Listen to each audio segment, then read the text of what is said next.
और सीधी तस्वीरें इंदौर से, जहां CM doctor Mohan Yadav road का भूमि पूजन कर रहे हैं। हमारे जीवन की घटनाओं में से अनजाने में जो बीमारी अगली पीढ़ी को मिल जाती, ऐसे नमक और कई कारण से पता नहीं क्या क्या कारण होते हैं, लेकिन सिकल सेल के माध्यम से भविष्य की पीढ़ियां बर्बाद हो जाती। यशस्वी प्रधानमंत्री जब अपने राज्य के मुख्यमंत्री थे गुजरात, संयोग से आदिवासी अंचल आधा हमारा आधा गुजरात का लगा हुआ है। इस बीमारी में महामहिम राज्यपाल जी को भी याद करूंगा, मंगू भाई पटेल लगातार इसका अभियान चला रहे हैं। जिनको ये बीमारी होती पता ही नहीं चलता है, लेकिन बाद में धीरे धीरे करके उसके आधार पर बहुत कष्टकारी बीमारी, असाध्य बीमारी, हमने अपने जीवन काल में इसके लिए संकल्प किया कि यशस्वी प्रधानमंत्री के नेतृत्व में इसकी स्क्रीनिंग भी करा रहे हैं और इससे ठोस उपाय के लिए लगातार काम कर रहे हैं। उसी के लिए आज महामहिम राष्ट्रपति जी को भी आमंत्रित किया था।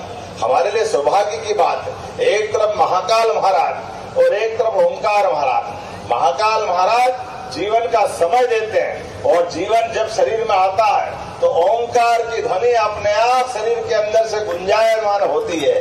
यह हमारी सनातन संस्कृति का आनंद है और दुनिया में होंगे 200 से ज्यादा देश, जब कोई व्यक्ति शरीर छोड़ता है तो वहां कहते मर जाता है। ये सब अपने आप में बात मानते हैं, लेकिन हमारे यहाँ पर रोम रोम से जो ध्वनि आती है और ध्वनि की आने की आवाज बंद हो जाए, इसलिए कहते शांत हो गया। हमारे लिए ये जो सनातन संस्कृति के छिपे हुए शब्द हैं, इनके अंदर के रहस्यों से भी हमको परिचित होना चाहिए। कई सारी ऐसी बातें हैं जिनमें आपको बता सकता हूँ और आप सुन के आनंद के साथ उस गौरवशाली अतीत को जिएंगे।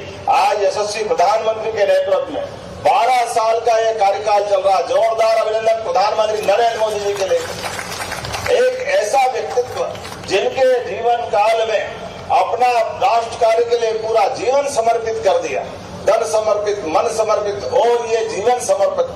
चाहता हूँ मातृभूमि और तुझको क्या दूं।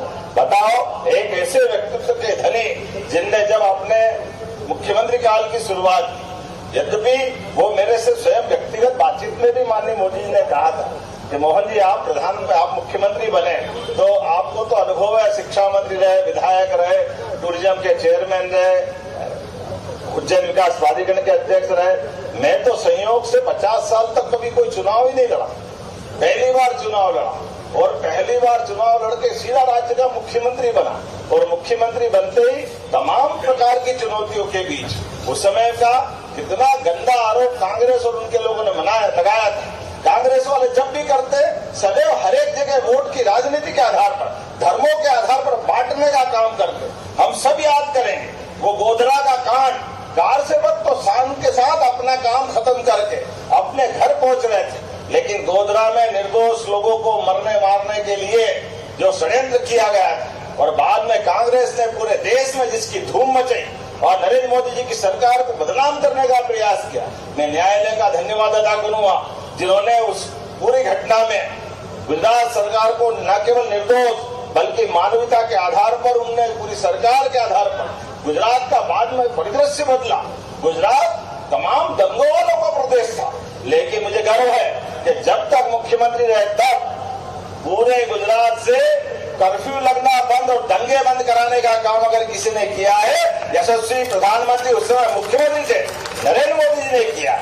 और हमें गर्व है आज 12 साल के अंदर पूरे देश के अंदर भी भगवान राम को लेकर के उनके फैसले जब आए सुप्रीम कोर्ट से, और ये कांग्रेसी तो उसमें भी अड़ंगे लगा रहे थे, क्या क्या नहीं कह रहे थे। कांग्रेस से आपके दरवाजे आए तो जरा पूछो उनसे, जब देखो तब उल्टी बात पता नहीं क्या क्या कहते थे। लेकिन आज भी मुझे इस बात का संतोष है, पूरे देश से कर्फ्यू लगना, हिंदू मुस्लिमों को लड़ाने के सारे षड्यंत्र फेल हुए और पूरा देश एकजुटता के साथ आगे बढ़ रहा है। मुझे इस बात का भी गर्व है, सेना के लिए भी दुनिया की 3 सेनाओं में से हमारी सेना भी तीसरी आई, जिसने अपने देश के दुश्मनों को, अगर वो किसी भी देश में छिपे हो, घुसे हुए हो, उनको घर में घुस के मारने का रिकॉर्ड भी भारत बना रहा है। हमारे लिए गौरव और गर्व की बात है। देश के अंदर किसी भी क्षेत्र में पहले अपने यहाँ मेडिकल काउंसिल ऑफ इंडिया के आधार पर वर्षों तक मेडिकल कॉलेज के लिए तमाम प्रकार के सब साधन संसाधन हो जाए, लेकिन मेडिकल कॉलेज की परमिशन नहीं मिलती थी। आज मुझे इस बात का गर्व है, मेडिकल कॉलेज 12 साल में बीते जो लंबे समय तक कांग्रेस के शासनकाल में जितने खुले उससे 2 गुना ज्यादा खुले। जोरदार अभिनंदन करो। ये है मोदी जी की काम करने की गति। और स्वयं अपने राम राज्य को सामने लगकर सांस्कृतिक राष्ट्रवाद की जब हम बात करते हैं तो उसके पीछे कल्पना क्या है? उसके पीछे कल्पना ही है कि हर एक गरीब से गरीब आदमी के लिए 2 जून की रोटी का इंतजाम होना चाहिए, उसका अपना स्वयं का पक्का मकान होना चाहिए, उसके बाल बच्चों को आगे बढ़ने के लिए सभी अवसर होना चाहिए, शिक्षा, चिकित्सा, ये सारी जीवन की मूलभूत सुविधा वो सब कुछ उपलब्ध होना चाहिए। अगर मेरी बात सही है तो जोरदार ताली बजाकर मोदी जी के शासनकाल में हम राम राज्य का भी शासनकाल देख सकते हैं, हम विक्रमादित्य का सुशासन की उन्नत मिसाल देख सकते हैं और दुनिया के सामने उन्नत मस्तक, चौड़ा सीना, हिम्मत के साथ प्रधानमंत्री जब किसी के सामने बैठते हैं तो ट्रंप भी कहता कि मैंने सबको देखा लेकिन मोदी जैसा आदमी नहीं देखा। इतना अच्छा आनंद आ जाता है। एक शांत, धीर, गंभीर लेकिन दृढ़ता के आधार पर एवरेस्ट की चोटी से ऊंचा साहस लेकर के जिस प्रकार से वो काम करते हैं, हमारे लिए सौभाग्य की बात है। यशस्वी प्रधानमंत्री हमारा नेतृत्व कर रहे हैं। ऐसे में आज इतनी गर्मी के समय में भी बड़ी संख्या में दोपहर 1 बजे आप बाबा ने कहा सच में कि हम भूमि पूजन कराएंगे तो आपसे कराएंगे। ये अच्छी बात है बाबा, मैं आपकी भावना की कदर करता हूँ और आज इस भूमि पूजन के साथ इस सौगात की शुरुआत की आपको बधाई देना चाहता हूँ सभी लोगों को। ये बात सही है कि हमारे सरकार बनने के बाद हमने सभी 55 जिलों में विकास के सभी पैमानों पर लगातार काम करने का निर्णय किया है। इसलिए राज्य के अंदर बजट भी धीरे धीरे लगातार बढ़ता जा रहा है। तीसरी साल में हमारी सरकार प्रवेश कर रही। 1 रुपया नया टैक्स नहीं लगाया, लेकिन बगैर टैक्स लगाए भी 3 लाख रुपए के बजट से हमने यात्रा प्रारंभ की थी। इसी साल 4,38,000 करोड़ का बजट हमने पारित किया है। एक एक करके सभी क्षेत्रों में और पानी, बिजली, सड़क सभी क्षेत्रों के साथ अब आधुनिक समय के हिसाब से AI, डीप टेक, अलग अलग प्रकार के सभी क्षेत्रों में स्पेस टेक्नोलॉजी, सबलीकृत व्यवस्था, विकास दर में भी पूरे देश में मध्य प्रदेश सबसे तेज गति से विकास करने वाले राज्यों में से एक बना है। मुझे इस बात की गर्व है। सड़कों की रचना हो, चाहे किसी क्षेत्र की बात हो, आज इस अवसर पर जब मैं आपके सामने बात कर रहा हूं तो एक सौगात जब आपने मांगी, लेकिन 2 मांग या 3 मांग भी आपने मेरे सामने कर दी, लेकिन कोई बात नहीं। महेंद्र बाबा और इंदौर वालों से प्रेम इतना है कि जो मांगोगे वो मिलेगा, हमें कोई तकलीफ नहीं। अपने लिए जब विकास का काम करने निकले हैं तो माँ अहिल्या की नगरी में कैसी दरिद्रता, उसमें तो अनुकूलता होना ही चाहिए। इसलिए मुझे इस बात की प्रसन्नता है, जब आपने मांग कही तो आपने तो कहा कि कनाड़िया रोड से खजराना मंदिर तक का लिंक रोड बनाना चाहिए। तो जरा ताली वाली बजा के बताओ कि ये बनाना चाहिए क्या? लगभग 10 करोड़ की लागत से 1400 मीटर से लेकर 18 मीटर की चौड़ाई में किया जाने वाला है मार्ग विधानसभा क्रमांक 5 से जोड़ करके इंदौर के लिए नई सौगात देगा। जोरदार ताली बजाओ। भगवान खजराना वाला गणेश जी के लिए तो क्या दिक्कत है?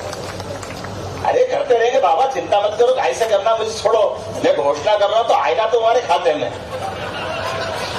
कहीं से भी जाए, दिल्ली में से तेल ही निकलेगा, चिंता मत करो।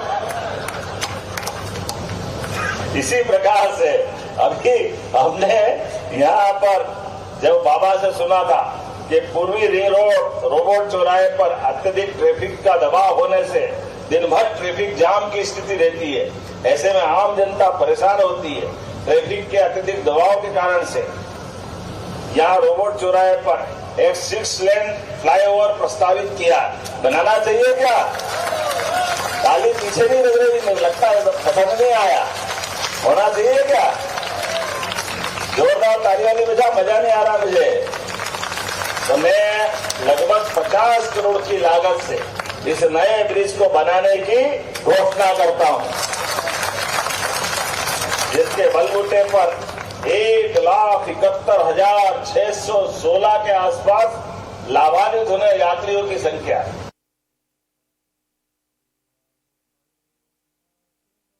चलिए कोई बात नहीं, ये कुछ और मांग भी मुझे बताई है। कॉलोनियों में अवैध को वैध करने के लिए, सीवर लाइन डालने के लिए तो हमारी सरकार के माध्यम से कामों के लिए हम इसमें भी ठोस काम करेंगे और बहुत जल्दी इसकी सौगात आपको मिलेगी। एक आपने बात और कही कि जो हमारे प्राधिकरणों के माध्यम से कई योजनाएं के कारण से रहवासियों को कठिनाई है, इसका समग्र विकास करते हुए बहुत जल्दी इससे भी आपका छुटकारा दिलाएंगे और एक बड़ी सौगात आपको मिलेगी।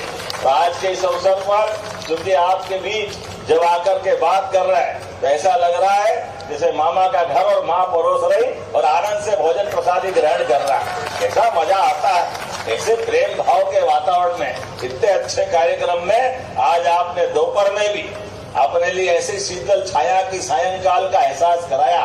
मेरी अपनी ओर से एक बार फिर आप सबका वंदन, अभिनंदन, बहुत बहुत धन्यवाद। भारत माता की, भारत माता की, भारत माता की।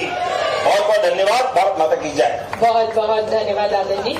और मेरा आपसे निवेदन रहेगा, हमारी पीएम स्वनिधि के हमारे पद विक्रेता 2 हित लाभ वितरित करें। हमारे आमंत्रित करें आप सब लोगों से एक निवेदन है, मुख्यमंत्री राहुल मरमट जी, इन्हें आगे तक जाने दीजिए। इन्हें प्रतीकात्मक 50,000 रुपए का यह राशि प्रदान की जा रही है। प्लीज और हमारे पीएम स्वनिधि प्रभारी आदरणीय MIC मेंबर आदरणीय मनीष मामा जी हमारे दोनों हितग्राहियों को लेकर जा रहे हैं। जगदीश उपाध्याय जी, इन्हें भी हितग्राहक का ये प्रतीकात्मक चेक प्रदान किया जा रहा है।